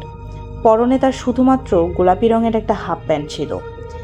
3-4টি চুল মাথায় ছিল বোধহয়। সেটির অবস্থা দেখে আমার যেন কেমন একটা লাগছিল, তেমন হাসিও পাচ্ছিল। আমি একটু হাসতে হাসতে আর একটু ভয় করে তাকে জিজ্ঞাসা করলাম, আপনি কে? চোখের পলকেই সে আমার দিকে এক বিভৎস দৃষ্টিতে তাকালো। তার অবস্থাটা ছিল একরকম ভাঙাচোরা, কিছু দাঁত এবং তার জিহ্বা গলা পর্যন্ত ঝুলে রয়েছে। চোখ দুটি আগুনের মতন, লাল আর হলুদের মিশ্রণ। কিন্তু সে হাত দুটি সামনে দিয়ে জিভটা ঝুলায় আর আমার দিকে দৌড়ে আসতে লাগলো। আমি দ্রুত সামনে দেয়াল টপকে উপরে চলে যাই, আর পিছনে ঘুরে দেখি কিছুই নেই। তারপর আমি প্রচণ্ড ভয় পাই। এই ঘটনাটা আমি আমার বাসার সবার সাথে শেয়ার করি, কিন্তু কেউ আমার কথা বিশ্বাস করছিল না। তারা ভাবছিল আমি ছোট মানুষ, তাই হয়তো কিছু বানিয়ে বলছি। কিন্তু আমার চাচু, আসলে তার সাথেও ঠিক এরকম আরেকটা ঘটনা ঘটেছিল। সে আমাকে বিশ্বাস করেছিল। এখন আসি 2 নাম্বার ঘটনাতে। এই ঘটনার একদম চাক্ষুষ প্রমাণ আমার দাদু। আমার দাদু 5 তলা একটা ছাদওয়ালা বাসায় থাকতো। তখন আমি ক্লাস 5-এ পড়ি। আমি একদিন দাদুর বাসায় বেড়াতে গিয়েছিলাম, প্রায় 3 থেকে 4 দিন থাকার জন্য। রুম থেকে বের হলেই ছাদ, তার পাশে রান্নাঘর আর বাথরুম। দাদুর বাসায় যাওয়ার দ্বিতীয় দিন বাবাও ছিলেন সেখানে। দুপুরে বাবা গোসল করতে বাথরুমে যায়, আর তখনই নিচ থেকে কালো একটা ছেলে উঠে আসে। আমি তাকে বলি, কে তুমি? সে আমাকে উত্তর দেয় সে নাকি বাসার নিচে থাকে। সে আমার সাথে কথা বলে এবং আমার কাছে জানতে চায় আমি কে এবং কার বাসায় এসেছি।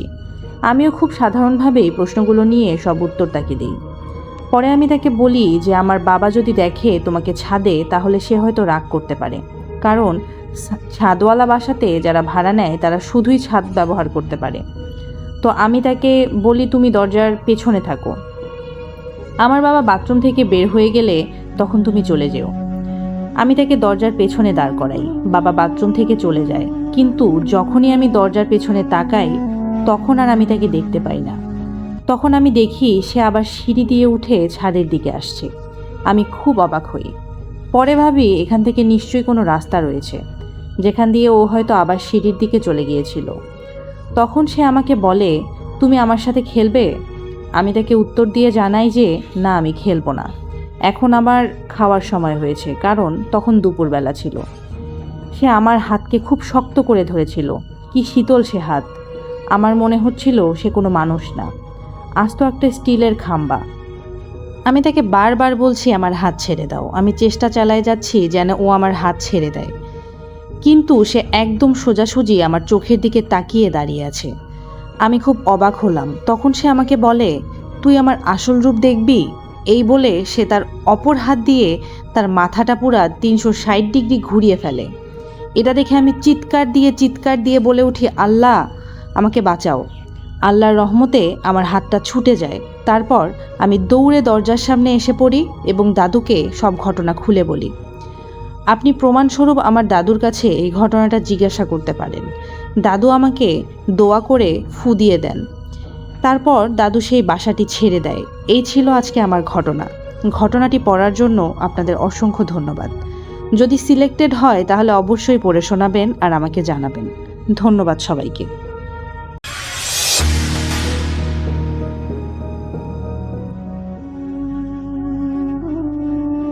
আসসালামু আলাইকুম রাসেল ভাই, আশা করি আপনি ভালো আছেন। আমি জানি আপনি সবসময় ভালোর দলেই থাকেন। আমি মোহাম্মদ আরিফ আহমেদ, ভূত.com-এর একজন মডারেটর হিসেবে বলছি। আজকে আমার কাছে নতুন একটি ঘটনা এসেছে। তো তিনি আমাকে যেভাবে ঘটনাটি লিখে পাঠিয়েছেন আমি ঠিক তার মতো করেই বলার চেষ্টা করছি। আমি আমার নাম ঠিকানা গোপন রাখার অনুরোধ করছি। এরপরে তিনি তার নাম ঠিকানা দিয়েছেন আমাকেও। আমি আগেও 2টা ঘটনা পাঠিয়েছি, কিন্তু জানি না সেটা কী কারণে সিলেক্টেড হয়নি। অনেক খারাপ লাগা থাকলেও ভালোবাসার জায়গা থেকে অভিমান নিয়ে আবার ঘটনা লিখছি।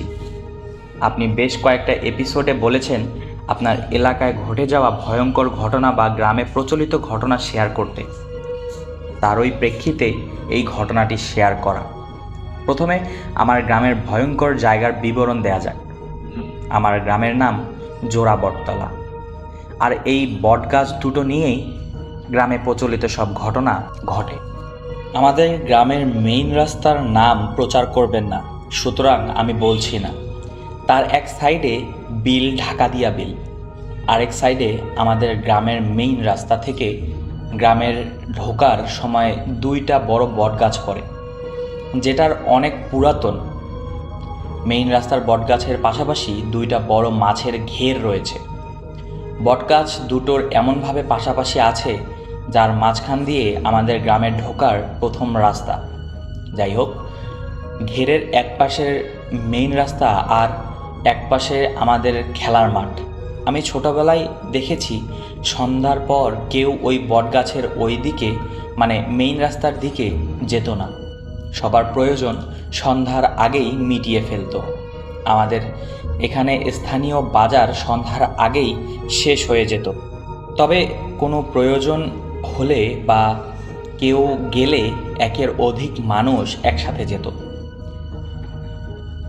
একা যাওয়ার সাহস কারো নেই। অনেকে অনেক কিছু দেখেছে, সেসব নাই বা বললাম, অন্য একদিন বলবো। যাই হোক, যারা যেত সন্ধ্যার পর ওইদিকে, সবাই বলতো বটগাছের ওইখানে গেলেই শরীর ভারী হয়ে আসতো। ছোটবেলা থেকেই দেখেছি ওই রাস্তার অ্যাক্সিডেন্ট হয়, মানুষ মারা যায়। আমি নিজের চোখেও বহু অ্যাক্সিডেন্ট দেখেছি। রাস্তায় মৃতদেহ পড়ে থাকতে দেখেছি। সেখানে শুধু আমি না, আমার গ্রামের আশেপাশের গ্রাম এবং রাস্তায় চলাচল মানুষ এসব ঘটনার সাক্ষী হয়ে আছে। মনে করেন ওই রাস্তার পাশে বছরে 2-3টা বড় বড় অ্যাক্সিডেন্ট হবেই হবে, আর মানুষ মারা যাবেই। এটা কেমন যেন আমাদের কাছে খুব অস্বাভাবিক একটা ঘটনা হয়ে গিয়েছিল।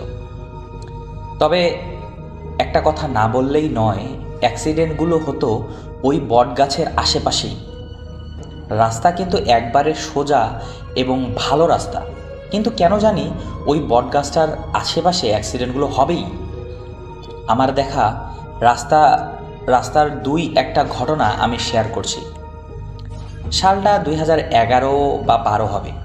আমি আগেই বলেছি রাস্তার পাশের পুকুরের ঘের আছে, আর ঘেরের এই পারে আমাদের খেলার মাঠ। কোনো এক ছুটির দিনে আমরা প্রায় 12 থেকে 15 জন বন্ধু মিলে ক্রিকেট খেলছিলাম মাঠের মধ্যে। হঠাৎ করেই পানিতে একটা বড় কিছু পড়ার শব্দ শোনা গেল। শব্দ শুনেই আমার এক বন্ধু বলল, ওই বাস পড়েছে পানির মধ্যে, বাস। আমরা সবাই দৌড়ে গেলাম এবং মানুষকে উদ্ধার করার চেষ্টা করলাম। কষ্টের বিষয় ছিল, অনেকেই আহত হয়েছিল এবং 2-1 জন শিশু মারাও গিয়েছিল। তবে সেখানে বেঁচে যাওয়া মানুষের বক্তব্যে জানা গিয়েছিল সামনে হঠাৎ করেই একটি গরু চলে আসে এবং ড্রাইভার সেটাকে বাঁচাতে গিয়েই এই অবস্থা ঘটে। আরেকটা ঘটনা বলি। এই বটগাছের ডাল কাটার জন্য আমাদের গ্রামের বড় ভাই গাছে ওঠে এবং কিছু ডাল কাটেও। কিছুদিন পর শহর থেকে তার ভাগ্নে বেড়াতে আসলে সেই ভাগ্নে পানিতে ডুবে মারা যায় সেই ঘেরের মধ্যে। আমাদের গ্রামের 2-1 জন লোক মারা গেছে, সেটা আর নাই বা বললাম। গ্রামের প্রভাবশালী লোক তারা। যাই হোক, আমার জীবনের এই বটগাছের আশেপাশে অনেক অ্যাক্সিডেন্টই আমি দেখেছি। মানুষ মারা গেছে সেখানে। আগেই বলেছি, সেখানে অ্যাক্সিডেন্ট হলে যেই শুনতো সেই অবাক হতো না, কারণ ওখানে ব্যাপারটা এমন স্বাভাবিক হয়ে উঠেছিল যা বলার বাইরে। ছোটোখাটো অ্যাক্সিডেন্ট, হাত পা ভেঙে যাওয়া, এসব তো নিত্যদিনের ঘটনা। যাই হোক, এবার সমস্যার সমাধান হয়েছে, তবে অনেক কষ্টের পর। সবাই মনে করত ওই বটগাছের জিনের বসবাস। এটা বাস্তব বলে আমিও মনে করতাম, কারণ এটা কাকতালীয় ব্যাপার হতেই পারে না। অনেক হুজুর কবিরাজ দেখেও লাভ হয়নি। তারা কেউ এখানে এসে বলতো, আমরা ভুল দেখেছি, আমরা ভুল বুঝেছি, কিন্তু কিছু না বলেই চলে যেত। পরে জানতে পারলাম বটগাছের অনেক শক্তিশালী এবং বেশ কয়েকটা জিন আছে। এরপরে অনেক দিন চলে যায়, কিন্তু কারো কোনো খোঁজ পাওয়া যাচ্ছিল না। কিন্তু হঠাৎ করেই একটি বড় হুজুরের খোঁজ পাওয়া গেল। তাকে সব বিষয়গুলো খুলে বলা হলো এবং তিনি আসার জন্য রাজি হলেন এবং হুজুর সেখানে আসলেন। উনি বলেন, এখানে গ্রামের ও আশেপাশের মানুষকে নিয়ে দোয়া পড়াতে হবে। এক শুক্রবারে বটগাছের পাশে যে ঘেরের মালিক, সে খিচুড়ি রান্না করে মিলাদের ব্যবস্থা করে।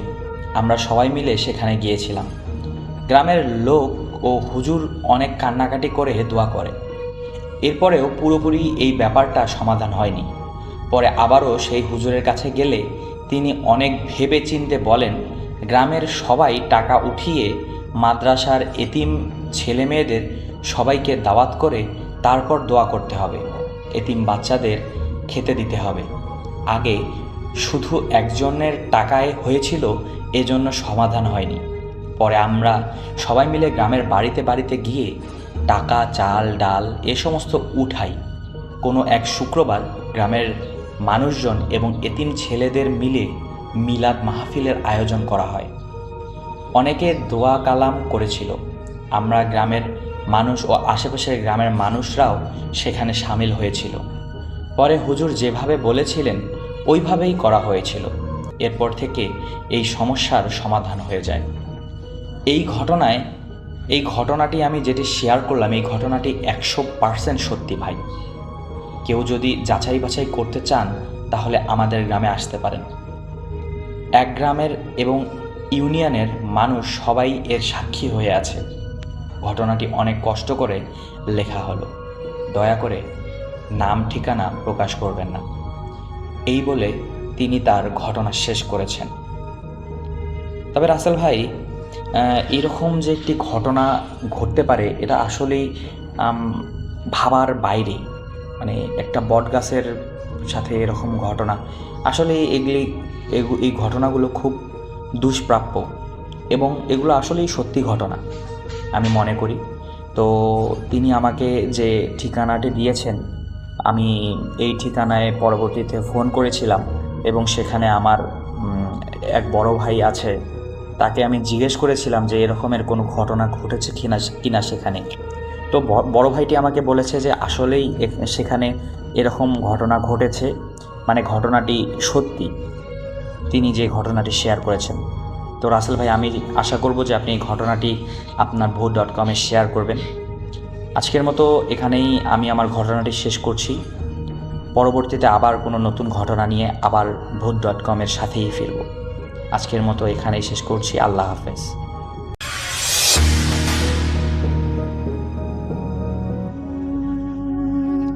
শুভরাত বন্ধুরা। ভূত FM এর রহস্যবাদী যারা আছেন তাদেরকে বলছি, রাত যতই গভীর হচ্ছে চারপাশের নীরবতা যেন ততটাই ভারী হয়ে উঠছে। আজকে আমি আপনাদের শোনাবো উত্তরবঙ্গের এক প্রত্যন্ত অঞ্চলের এমন একটা সত্য ঘটনা, যা শোনার পর অন্ধকারে একা থাকতে আপনার বুক কেঁপে উঠবে। এই ঘটনাটি আমাদের কাছে লিখে পাঠিয়েছেন তানভীর ভাই ছদ্মনাম, যিনি নীলফামারী জেলার সৈয়দপুরের একটি পাট কলে অ্যাকাউন্ট সেকশনে অফিসার হিসেবে কর্মরত ছিলেন। 2017 সালের এক কনকনে শীতের রাতে তার সাথে ঘটে যাওয়া সেই ভয়ঙ্কর অভিজ্ঞতা আজকে আমি আপনাদের সামনে তুলে ধরেছি। তো সবাই তৈরি তো? চলুন তবে প্রবেশ করা যাক আজকের সেই অন্ধকার সুড়ঙ্গে। এই ঘটনা 2017 সালের ডিসেম্বর মাসের। আমি তখন নতুন নীলফামারী জেলার সৈয়দপুরে জয়েন করেছি। যেহেতু আমি বাইরে থেকে গিয়েছিলাম, তাই থাকার জন্য একটা ভালো বাসা খুঁজছিলাম। অফিসের এক বড় ভাই আমাকে রেলওয়ে স্টেশনের কিছুটা দূরে লোকোমোটিভ কারখানার কাছাকাছি একটা পুরনো ব্রিটিশ আমলের কোয়ার্টার সাজেস্ট করলেন।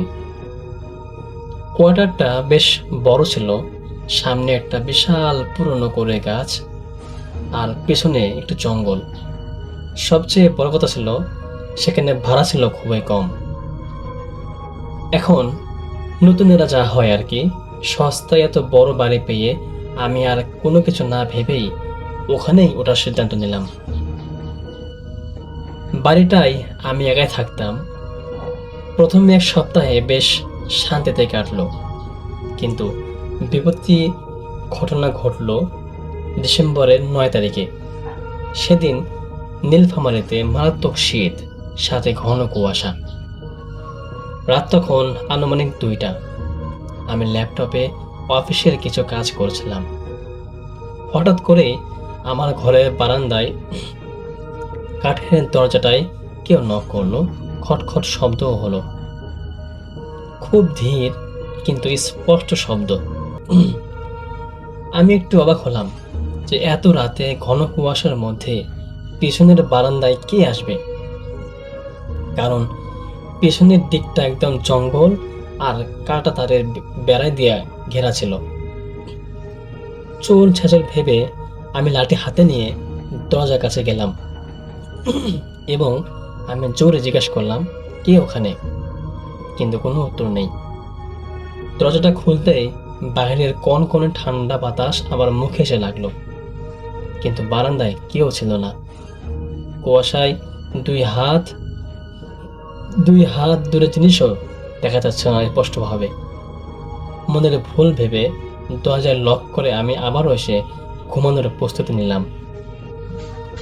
ঠিক বিছানায় গা এলিয়ে দেওয়ার পরপরই আমার খাটের ঠিক উপরের সিলিং ফ্যানটা একা একাই ঘুরতে শুরু করলো, অথচ ঘরের মেন সুইচ বন্ধ ছিল এবং পুরো এলাকায় তখন লোডশেডিং চলছিল। আমি ভয়ে বিছানায় উঠে বসলাম। তখনই ঘরের ভেতরের বাতাসটা কেমন যেন ভারী আর স্যাঁতস্যাঁতে হয়ে উঠল। পচা নর্দমার মতো একটা তীব্র গন্ধ পুরো ঘরে ছড়িয়ে পড়ল। হঠাৎ মনে হলো আমার কানের ঠিক পিছনে কেউ একজন খুব জোরে লম্বা শ্বাস ফেলল। আমি চমকে পিছনে ফিরতে যা দেখলাম তা দেখার জন্য আমি মোটেও প্রস্তুত ছিলাম না। আমার হৃৎপিণ্ডটা যেন একদম থমকে গেল। আমার ঘরের দেয়ালে আমার নিজের যে ছায়াটা পড়ছিল, সে ছায়ার ঠিক পাশেই আরেকটি কুচকুচে কালো দীর্ঘ ছায়া দাঁড়িয়ে আছে। কিন্তু ঘরে আমি আর দ্বিতীয় কোনো মানুষ ছিল না। সেই ছায়াটার হাত দুটো অস্বাভাবিক লম্বা ছিল এবং সে দেয়ালেই হাত বাড়িয়ে আমার ছায়ার গলাটা চেপে ধরার ভঙ্গি করলো। ঠিক তখনই আমি অনুভব করলাম বাস্তবেও আমার নিজের দম বন্ধ হয়ে আসছে, যেন কেউ অদৃশ্য হাতে আমার গলা টিপে ধরেছে। আমি কোনো মতে ছটফট করে খাট থেকে নিচে পড়ে গেলাম এবং মেইন দরজা থেকে দৌড়ে ঘর থেকে বের হয়ে এলাম। সেই রাতে আমার আর ওই ঘরে ঢোকার সাহস হয়নি। কোয়ার্টের সামনে বারান্দায় লাইটের নিচে বসে কাঁপতে কাঁপতে সকাল করলাম। পরদিন সকালে আমি বাজারের এক চায়ের দোকানে বসে চা খাচ্ছিলাম। আমার ফ্যাকাশা চেহারা দেখে দোকানের মালিক বৃদ্ধ করিম মেয়ে জিজ্ঞাসা করলেন, বাবা, কি হয়েছে আপনার? আপনার কি শরীর খারাপ? আমি ওনাকে আর লুকাতে পারলাম না। গতকাল রাতের পুরো ঘটনা আমি তাকে খুলে বললাম। করিম মিয়া আমার কথা শুনে কপালে হাত দিয়ে একটা দীর্ঘশ্বাস ফেললেন। তারপর আশেপাশে তাকিয়ে নিচু গলায় বললেন, বাবা, ভুল জায়গায় আস্তানা গেড়েছেন। ওই কোয়ার্টারটা আজ থেকে প্রায় 15 বছর ধরে পরিত্যক্ত। ওইখানে কেউ থাকে না। আমিও কৌতূহল নিয়ে জিজ্ঞেস করলাম, চাচা, ওখানে এমন কি হয়েছিল যার কারণে কেউ থাকে না ওখানে? করিম মিয়া আমাকে জানালেন, 2002 সালের দিকে ওই কোয়ার্টারে এক রেলওয়ে কর্মকর্তা তার স্ত্রী ও ছোট মেয়েকে নিয়ে থাকতেন। একদিন রাতে একদল ডাকাত ওই বাড়িতে ঢোকে। টাকা পয়সা লুটের পর ডাকাতরা ওই কর্মকর্তার সামনেই তার স্ত্রীকে নির্মমভাবে হত্যা করে এবং মেয়েটিকে পিছনের বারান্দার করে গাছে ফাঁসি দিয়ে ঝুলিয়ে দেয়। শেষে ওই কর্মকর্তাকেও ঘরের দেয়ালের সাথে জীবন্ত পেরেক ঠুকে আটকে রেখে যায়। 3 দিন পর পুলিশ এসে তাদের পচা লাশ উদ্ধার করে। এরপর থেকে যারাই ওই বাড়ি ভাড়া নিয়েছে কেউ 3 দিনের বেশি টিকতে পারেনি। অনেকেই রাতে দেয়ালে পেরেক ঠোকার শব্দ আর পেছনের বারান্দায় কান্নার আওয়াজ শুনে পাগল হয়ে গেছে। করিম চাচার কথা শুনে আমার হাত থেকে চায়ের কাপটা পরে ভেঙে গেল, কারণ আমি বুঝতে পারলাম আগের রাতে দেয়ালে যে ছায়া আমি দেখেছি তা ওই মৃত্যু কর্মকর্তারই অতৃপ্ত আত্মা ছিল। আমি ঠিক করলাম আজ বিকেলের মধ্যেই অফিস ছুটির পর মালপত্র সব নিয়ে কোনো একটা হোটেলে উঠে যাব।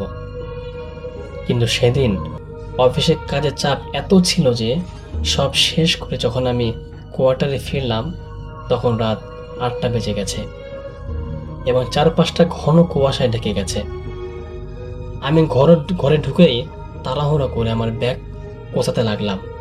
ঠিক তখনই পেছনের বারান্দা থেকে একটা বাচ্চার খিলখিল করে হাসার শব্দ এলো এবং সে বলতেছে, কাকু কাকু আমার সাথে খেলবে?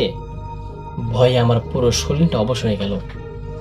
আমি ব্যাগটা ফেলেই মেন দরজা থেকে দৌড়তে দিতে লাগলাম, কিন্তু অলৌকিকভাবে মেইন দরজাটা নিজে নিজেই সশব্দে বন্ধ হয়ে গেল।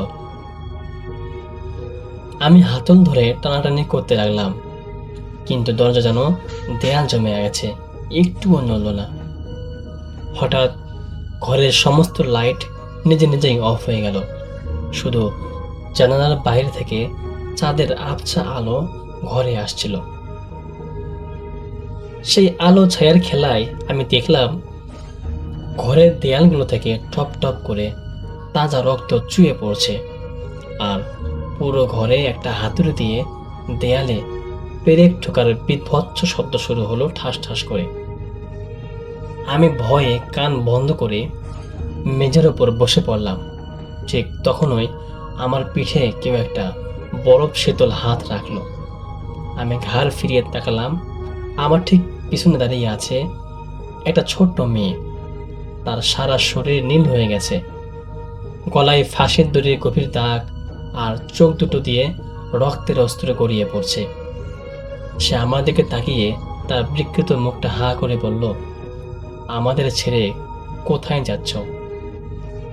একই সাথে ঘরের দেয়াল থেকে সেই পেরেক ঠোকার শব্দটা তীব্র থেকে তীব্রতর হতে লাগলো। আমার মনে হলো আমার কান ফেটে রক্ত চলে আসবে। তীব্র ভয়ে আর আতঙ্কে আমার মাথা ঘুরে গেল, আর আমি মেঝের ওপর আছাড় খেয়ে অজ্ঞান হয়ে গেলাম। পরদিন দুপুরে অফিসের কলিগরা আমাকে খুঁজতে কোয়ার্টারে আসে। দরজা ভেঙে তারা আমাকে ঘরের মেঝেতে অচেতন অবস্থায় উদ্ধার করে। যখন আমার জ্ঞান ফেরে আমি নিজেকে সৈয়দপুর সদর হাসপাতালে আবিষ্কার করি। ডাক্তাররা জানান অতিরিক্ত আতঙ্কে আমার মাইন্ড স্টপ হয়েছিল, আর সবচেয়ে ভয়ঙ্কর হলো আমার গলার চারপাশে 4টে আঙ্গুলের কাল সেটে দাগ পড়ে গিয়েছিল, যেন কেউ সত্যি সত্যি আমার গলা টিপে ধরেছিল। আমি সুস্থ হয়ে চাকরি থেকে ইস্তফা দিয়ে সোজা নিজের শহর রাজশাহীতে ফিরে আসি। আজ প্রায় 5 বছর পার হয়ে গেছে, কিন্তু এখনো মাঝরাতে যদি কোনো দরজায় খটখট শব্দ হয় আমি আতঙ্কে চিৎকার করে উঠি। সৈয়দপুরের শিবসত্য রেলওয়ে কোয়ার্টার ছাড়া সেই ছায়া আর রক্তাক্ত বাচ্চার মুখে আমি মরে গেলেও ভুলতে পারবো না।